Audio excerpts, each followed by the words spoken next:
Welcome to the Bend Don't Break podcast. We are powered by The Source, Ben's locally owned media company and weekly newspaper. This podcast is our eddy in the rushing waters of local journalism. We are glad that you're taking some of your time to listen to us chat with the people who shape our local community.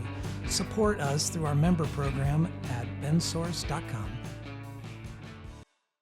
Thank you to our presenting sponsor, RE/MAX Key Properties, a family-owned full-service real estate brokerage specializing in residential, luxury, commercial, new construction, and ranch and land properties. Their new state-of-the-art facility at 42 Greenwood Avenue is a modern, collaborative space and the new home of the Bend Don't Break podcast recording studio.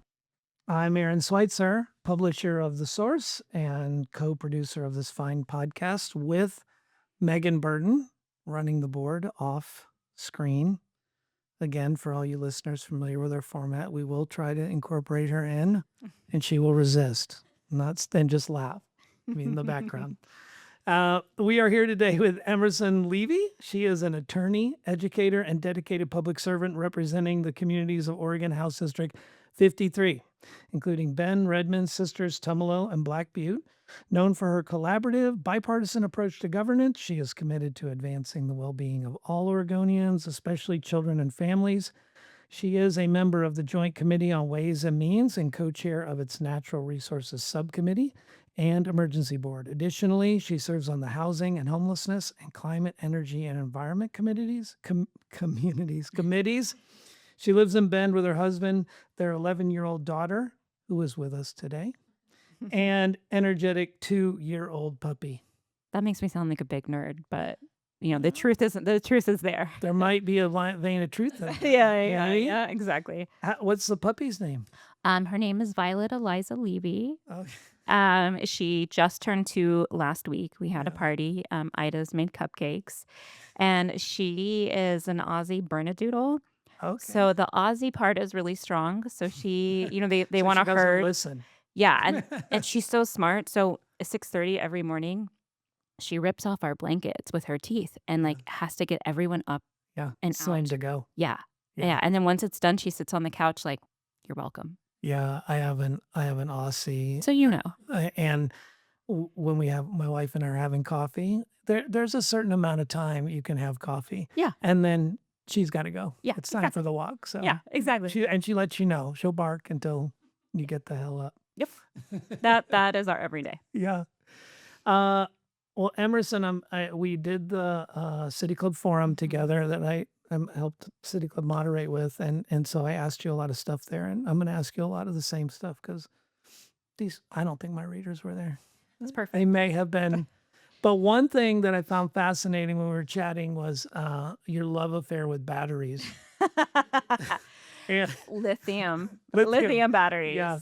And maybe it's lithium and not batteries, but Yeah, but you were integral in passing some legislation around that, and I found that fascinating. Though again, it's probably my stream of nerd coming out in conjunction with yours. But maybe talk a little bit about that legislation you worked on and why it's important. Yeah, absolutely. So the lithium batteries, they burn at about 1,000 degrees. They're hot little fiery bursts of fire, really.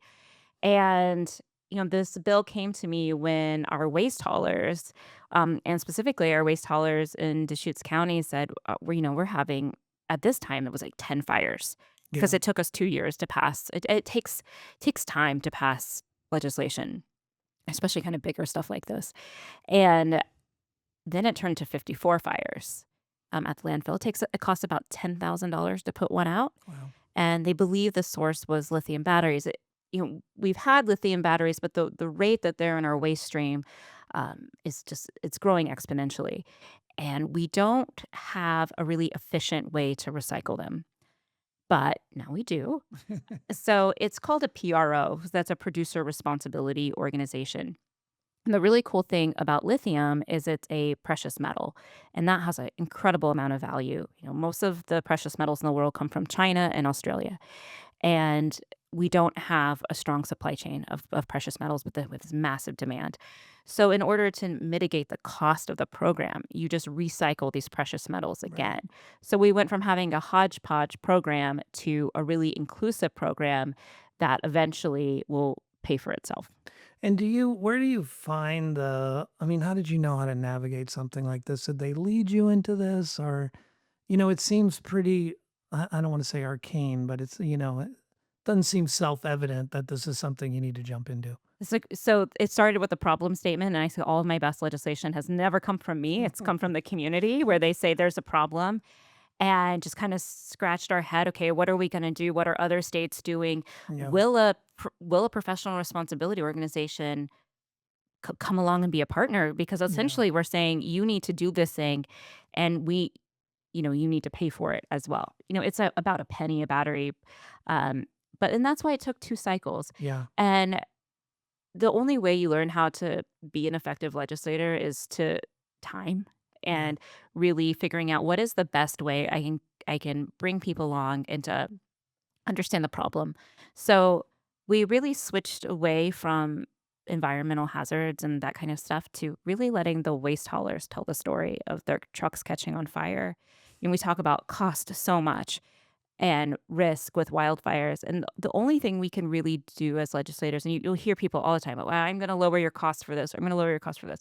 There's no like magic bullet for that. It's these little things. How can we reduce fire risk? The only Right. thing that's going to bring down your insurance is to reduce risk. So it's these little things combined, hopefully, that reduce fire risk. Yeah. But so yeah, we let the waste haulers tell the story. And it passed with 0 no votes. And they came in, like, Right. with their sweatshirts and Yeah. whatever, and they said, "In the last 5 years, this is gonna be a huge problem, and my truck is Yeah. catching on fire." They did an incredible job of telling the story in a way I never could, and Yeah. so I just try and get out of the way of people who are doing the job every day Yeah. and I see it as, like, a steward or a shepherd or whatever through the Do process. these things come through like as a member of the Ways and Means Committee? What does the Ways and Means Committee do? It's a great title. It I Ways and means, it's so, Yeah. a little old, it Right. feels very parliamentary. So it's the budget committee Yeah. essentially. And the way that the budget committee works is it goes through all the subcommittees. So you have the experts on those different subjects and then they make recommendations to Yeah. the Ways and Means Committee. And the process has changed over the last 2 years with our new co-chairs. People used to call the budget process in the state of Oregon just a black box. You just saw what came out of it. You have no idea what was in it. And now the process is just remarkably transparent. But really, that's where the advocacy is. It's in Ways and Means. So how Yeah. can you make sure your thing gets out of Yeah. the meeting? And so for me, that was every single day. Seems like in a place where all the lobbyists line up. Well, so that's the thing. It's a closed door. Oh, okay. So, like, lobbyists do interact with, Yeah. the Ways and Means co-chairs, chief, or staff, but those sub-chair meetings, those are closed doors, Yeah. no lobby, sometimes no staff, and we're just saying, "Okay, this is what's the most important thing to Yeah. me." Yeah, I would like that. And but they don't ever tell you that when you start, by the way, Right. like, they don't say, like, "These meetings you're gonna have if you're a sub-chair is where you will, like, do the most effective advocacy." No, Right. you just learn Yeah. over time. Well, being there, I know one of I mean, gas tax was such a big Yeah. bugaboo this time around, and I'm sure that was a big Ways and Means Committee item. And, you know, I knew everybody kind of knew it was dead on arrival, especially when with what's going on in Iran. And but you guys started working as if it were going to fail early on to kind of position yourself for the eventuality. Did you get there? I mean, the question that I've had around the gas tax is it still seems pretty important. It's incredibly important. And what dismayed me, I guess, in all the arguments around it is everybody, loves a punching bag and they loved beating up on the idea of a gas tax without really, I think, understanding, well, okay, what's going to happen to ODOT? What's going to happen to this funding? Why do I care? And then I heard people over here, why do I care about a bridge in Portland as if our commerce isn't tied to the largest city in the state? But I'll let you speak a little more to that. I think, like backing several steps up is what I think the voters told us in that vote in May to repeal the gas tax, the 6 cents that we decided to put on the gas tax plus some different fees on at the DMV. I felt like it was a signal that there wasn't enough transparency in the way we spend money, and did we make the case for why we needed the money? And Yeah. I think that's where we fundamentally failed. You know, Do you think you could have made the I case do. for it? I You think do? about this maybe every other day. And we are in an anti-tax environment, and I understand that. Like I feel pinched like everybody else, and so I really understand voters' frustration. And the case should have been this bridge is rated a 6. And for, for listeners, if you're going across the White Salmon Bridge, it's rated a 6 out of 100. And it's not the only one, Oh, wow. right? So our bridges are not safe. And they need extensive repair. But we didn't tell people that. So and when you No. look at the polling, 41% of people think our roads and bridges are in great shape. Yeah. We didn't explain the maintenance budget. We didn't explain what happens if the pass gets closed. So for businesses on this side of the mountain, that means your cost would have gone up substantially if you have to drop ship versus, a trucking over a Right. Sandian Pass. So I think we got the vote that we deserved, and maybe that gets me in trouble, but we didn't make the case, Yeah, and it's sure. our job to go back and say, humbly that we didn't make the case. I think one thing that we can do that I think is necessary is this process called zero balance budgeting. Um, and this is really in the weeds, but to say that you have to justify every expense, Right. kind of like how you do your budget for your family, right? Um, this much I have this month, and this is what I can pay for. But in the way we do our budgeting in Oregon is everything we've paid for that has a continuation on it. We just say we're going to keep funding that, and what do you want on top of that? Right. I think we need to say you need to justify all the expenses. Still, even though they're moving forward. Yeah. Yeah. Yeah, every budget runs that way. Yeah. Kitzhopper, I forgot what year was it. He did zero balance budgeting and found $2 billion. Wow. So I think before we go back to the voters, we have to say, here's what we've done and here's our case. What's your temperature in the legislature for zero balance budgeting? I think a lot of people would be I think Is this an Emerson idea? it's not an Emerson idea.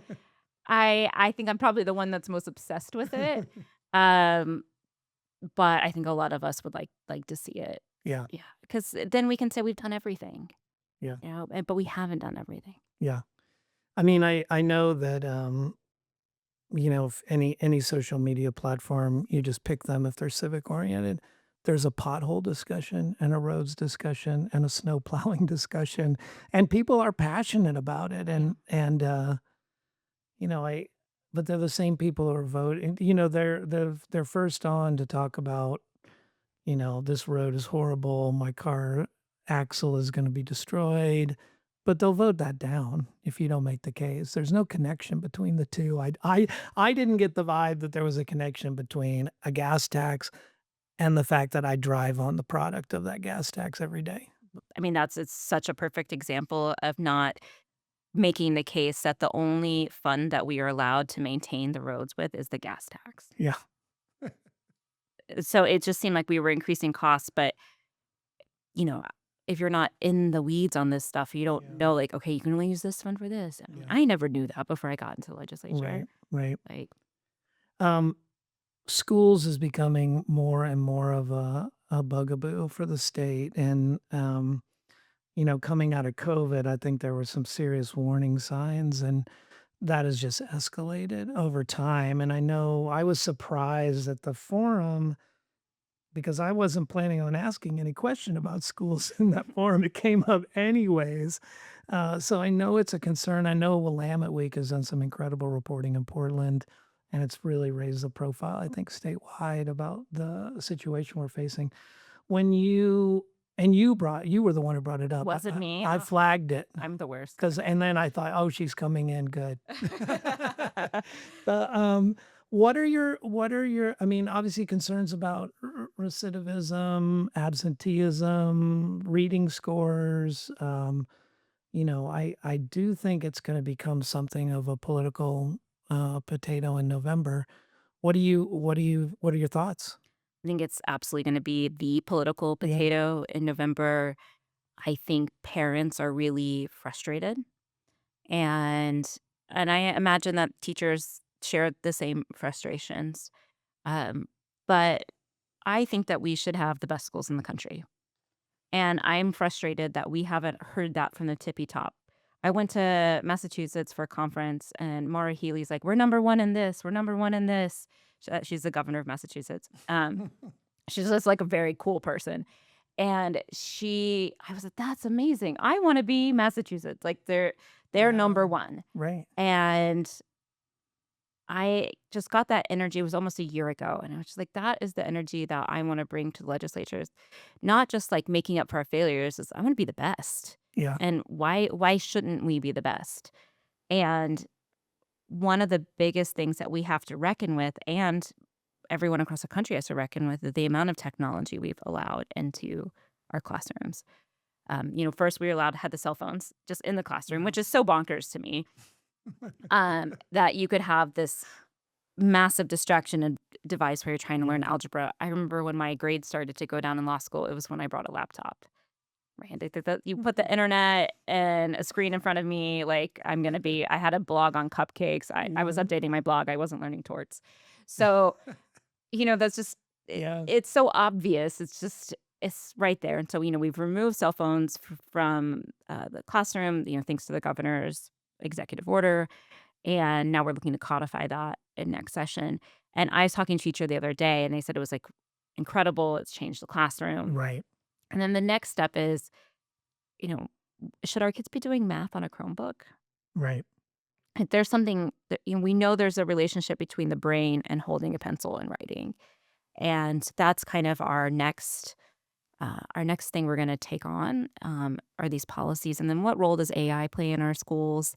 And just making sure that we have the guardrails, not being anti-tech at all, just what is appropriate. Because when Yeah. we look at when the Chromebooks came into the classroom, this was pre-COVID, scores were declining. They line Yeah. up. There's a correlation that's very easy to prove. Of when Chromebooks came into the classroom, our students are not reading well. People will say, kids can't read. The kids can read. They're not reading at the level that we need them to be at, right? They're not Sure. reading at the standard Right. that we would like them to be at to be successful. Um, and so that's a big challenge, I think, coming up is, you know, we fund our schools about middle of the pack, but our outcomes are, at the Yeah. bottom. Yeah, I remember I was such an early hater of tech, and I remember personally, 'cause our kids, were one of the first, generations to be given iPads in the Mhm. classroom. I remember thinking, well, using your word, it was bonkers, they would, and we had a good relationship, and our kids would tell me pretty openly, "Oh, yeah, we've downloaded this." It was before they had put even those guardrails on, and there was so much junk that they were looking at on those pads, and we were trying to curtail their tech consumption at home, and they were getting force-fed more tech consumption, and it was always that resounding drumbeat of like, "Oh, you're a Luddite. Yes. You're anti-tech. You don't want them to be prepared for the future. This is the future," and, yeah, I just don't believe that. Absolutely. And I think that's the argument now is that, we call ourselves the mom mob. I had a meeting with them this morning. We're going to do a town hall on a lot of these topics. But that we're Luddites, Right. and that's not it at all. We're just saying the kids are not in a conducive learning Yeah. environment with all of this tech, and the science bears it out. And especially with our young boys, we know that it's short, like it creates like a short circuit of the frontal lobe, makes you more Yeah. reactive. And that frontal lobe for boys is already pretty small. It's Okay. already a challenge, and so you're like, "Oh, all these behavior problems," and like, well, we're feeding into our kids who are most vulnerable to have, outbursts. Well, we're giving them Yeah. that brain signal to be more outbursts, and then the same with our, young women, especially at the age of 16, that comparative social media is it Brutal. Yeah. reroutes, sorry, the brain Yeah. and dopamine. Like, the science, we know all this Right. stuff. And so, again, not anti-tech. Gaming does not affect the brain like comparative social media does. Right. So, Yeah. it's just making the better choices, not saying computers are bad.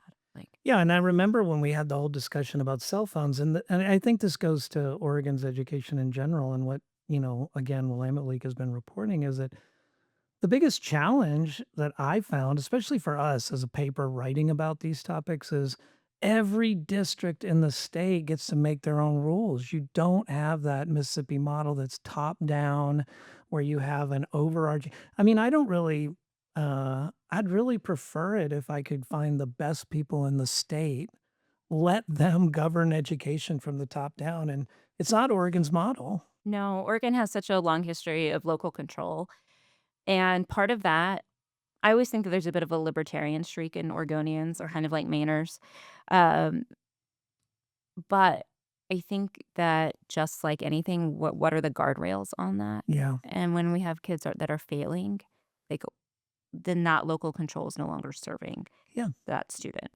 Well, and you're getting multiple philosophies, and you're getting phonics in one county and nothing in the other county. You got next door counties, one of them succeeding, one of them failing miserably, and, um, I worry that a lot of the talk that'll go on at the legislative level, if it doesn't involve those kind of discussions, is gonna be like it's be philosophical Yeah. because implementation is just so difficult. It's really challenging, but I think we found with the cell phone ban that implementation wasn't as hard as we thought it would be. Yeah.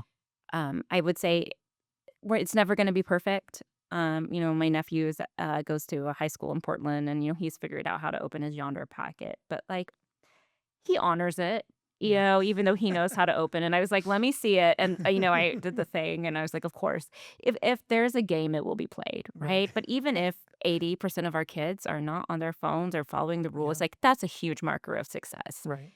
And so Chromebooks, those things, like, what can we do that's reasonable without Yeah. being overly philosophical because we have to implement this in 179 districts, Yeah, 74? right.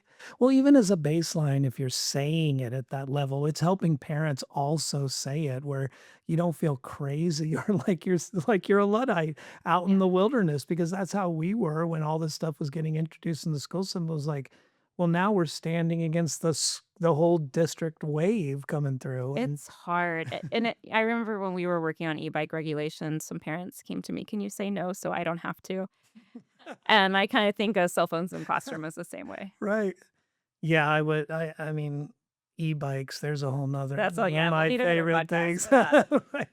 The, I wanted to bring up the, liability waiver issue that passed through the legislature last time because I was speaking to someone who I promise shall remain nameless, that, you worked as an incredible moderator during that whole process, and there were a lot of flashier, names on that, but that when they wanted to actually get everybody to the table, that it was is there truth to that? Do you wanna take a victory lap on that? Because I did get it from a reliable third party.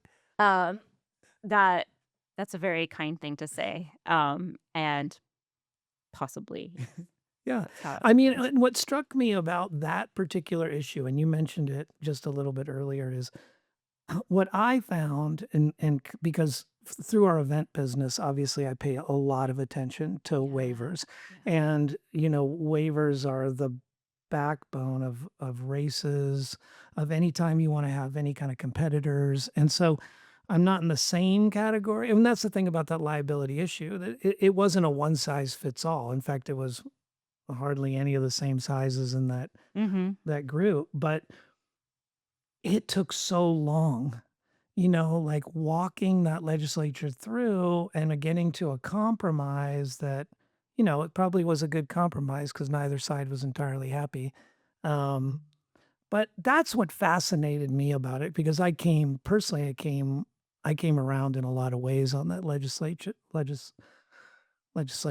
because at first I was advocating for personally, and then I realized, like, I didn't wanna be a champion for insurers and, the rights of insurers versus the rights of individuals, but I know there was a question in there.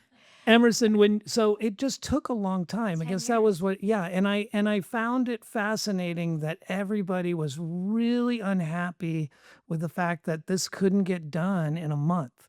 And that seemed to be even after the thing was all done, what I kept hearing is like, "Oh, man, this person pushed back and this person pushed back, and we had this and that." And I was like, "Sounds to me like it was just haggling for on a really important issue, and isn't that gonna happen?" Yeah, it was really hard. I will not lie about how hard it was. It probably pushed me harder than anything I've ever worked on.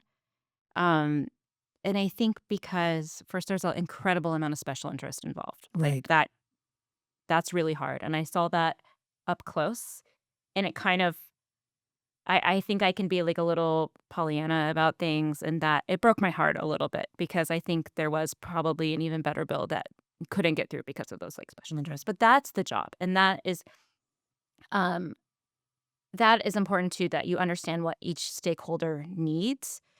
We would go late into the night, and I teach as well, I'm a professor, and so I would leave and go teach and then come back, and, like, And they'd be waiting. it would just be crazy, it was just crazy, and, it's very kind of whoever it was that said that, but there was also a lot of other people. Rep. Wallen was just an incredible partner to me. Mike McLean, was great. Yeah, Senator Mike McLean again was Yeah, who would have thought? he's a great he keeps coming up as a pretty moderating He is. voice helping to move that stuff through. Yeah, he's really becoming one of, like, my favorite people in the legislature. Um, it was oh, sorry, Rep. Helfrich. Um, it was, it was unlikely alliances, and Right. it was just an interesting time, but, the thing that finally got us across, we were on basic I joke we were on the courthouse steps, just, "Are we going to trial? Are we going to trial? Are we gonna settle?" That kind of thing Right. was I just said, "Let's just negotiate towards our values, like, what is the thing we all share?" Yeah. And we all want people to be safe. And my argument the whole time was a lack of regulation is actually the least safe place to be. Sure. Because once insurers pull out, and they will, or you have cover, or I always say you have insurance but no coverage, through like surplus lines and things like that, that activities will continue, but there'll be no insurance. There will be no recourse, but Oh, people are not going to stop competing, not in this town. no. And so I think the lack of regulation was just really unsafe. And I really like safety. Yeah. And that's how we got there in the end, was just, and listen, it was painful. We all felt like we took a chunk, but I will say it was so cool to see my caucus come behind me, when Jason and I, like, we both agree. And if we both agree, then we're there, Right. it was pretty cool. And then having the minority leader say, all right, I'll bring all the votes. Like, Yeah. it was how bipartisanship is supposed to work. And it Yeah. was, looking back on it now, it was kind of beautiful, I guess. But it was hard and it was Beautiful in a ugly. political nerdy kind of way. I Yeah, want to like be that's clear. you're supposed to be fighting it out, Right. right? And Absolutely. that's Right. what we did. And it wasn't just D or, R. It was kind of the way how different people view things. And it was, when a month out, I was tired and nothing. I felt really worn down by it all and maybe like disillusioned. But now I'm like, that was great. That Yeah. was great. Well, I can say that, it had so much public process and so much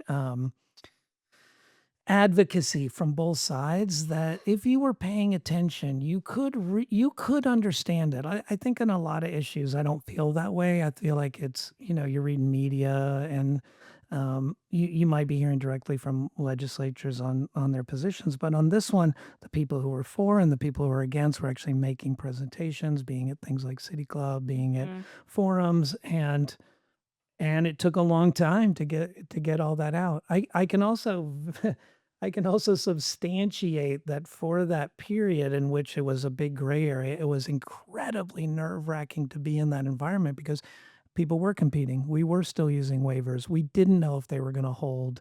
We didn't know while we had some insurance backing, you also knew, like, well, this is easily punctured, Mhm. and, and I hope they come to a decision soon. So it wasn't a light piece of legislation.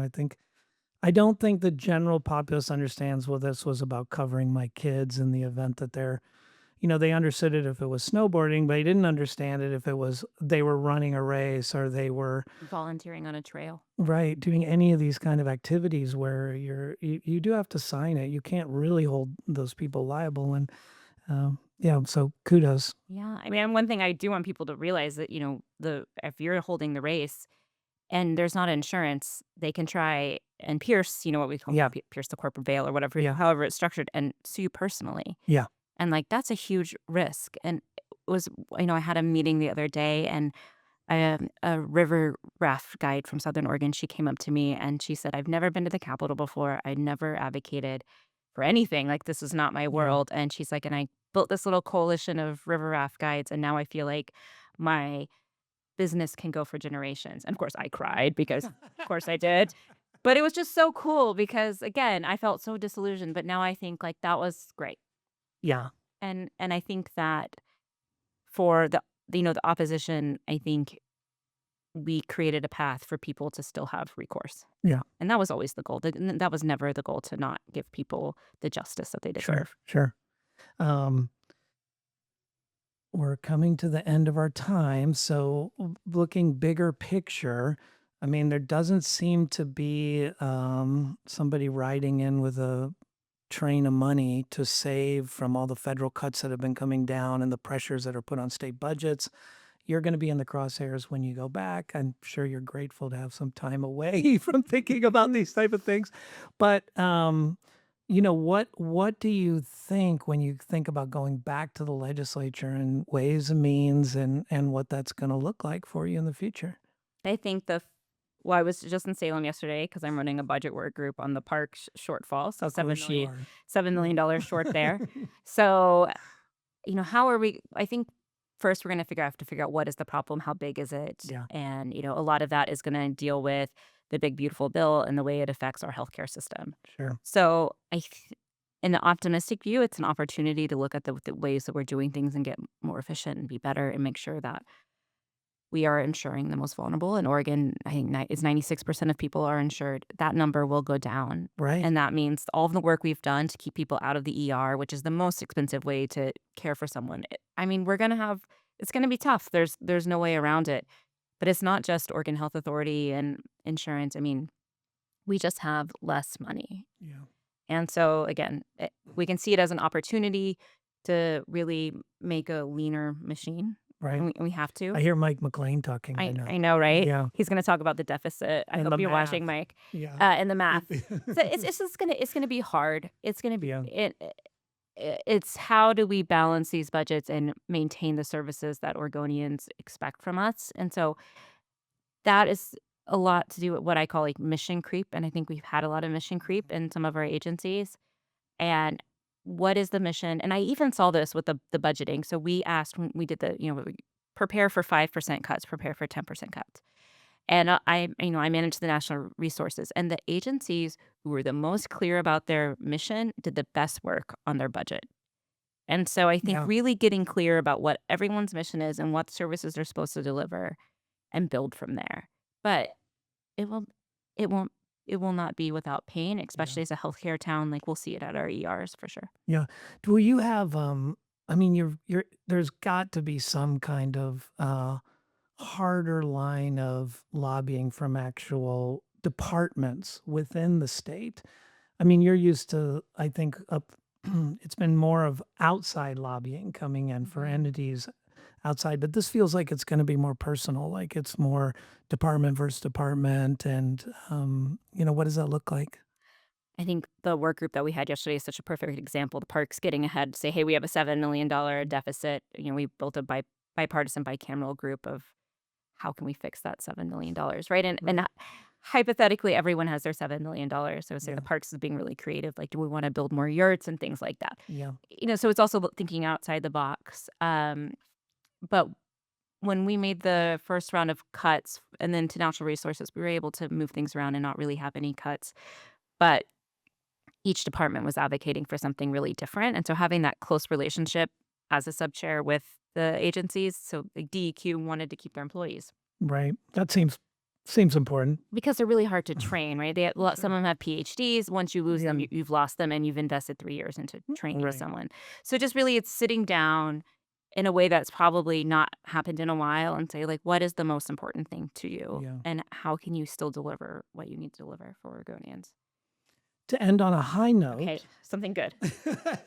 What are you excited about going back for? What do you want to tackle? What's a pie in the sky Emerson project? I mean, I'm really excited about all the work we're doing as our bipartisan, my Yeah. Cameral Mom group. Like, it is just what are those things that are important to everyone. What'd you But call it? The mob? the mom mob. The mom mob. It was a mistake. I meant to say mom squad, and then I was so tired. It was in the middle of rec liability, and I said mob, and I was like, I just said mob on record, and then it just became a thing. So I'm really excited about the work that we're doing, but I'm Yeah. just really excited for, and it doesn't sound that exciting, but like good governance. Like Yeah. I want to win. I want Oregon to be the best, and it's going to take us time, but I think it's possible. But it's going to have to start with oversight and accountability and all of those little things that add up to something big. But I'm just ready to win. And I've never come into the legislature with that attitude. I've always come in with like, okay, what are we doing? What is my office doing? How can I serve my constituents? And now I'm thinking bigger and thinking, why not us? Like, why aren't we can be Yeah. the best. So let's do it. If people want to get in touch with you or learn about the things you're doing, is there a website they can go to? Yes, so my website is Emerson Votes. It's just E with one M, like your microwave. And then, rep.emersonlevy at Oregon Legislature, or just Google my name, and it's very easy to get in touch with me, and we're very responsive. I have great staff, and whatever it is, also, if I can do a quick plug, Yeah, if you good. have questions with paid leave, or you can't get a prescription and you're on OHP or whatever, like that is what my office is for. Like we call up the insurance companies to get your prescription. Like use our office. That's like what That's constituent great. services are for. Emerson, thank you. Thank Thanks for you. taking some time. I know it should be relaxing for you, but it sounds like you've been in Salem, so you're not giving yourself any time off. Well, it's fifth grade graduation week too, so All kind of right. fun. Well, this has been the Bend Don't Break podcast. If you like what you heard, go to bensource.com, click on the donate button and become a member, and you can have us continue these conversations with Emerson. And this is your second time on the I know it's our podcast. second time. I know we will schedule a third. Emerson, thank you. Thank you. Megan, we didn't get you in. I failed. It happens. I know I'm bad. Failed. You've been listening to the Bend Don't Break podcast, powered by the Source Weekly. To read, hear, and see more of what we do, go to bensource.com.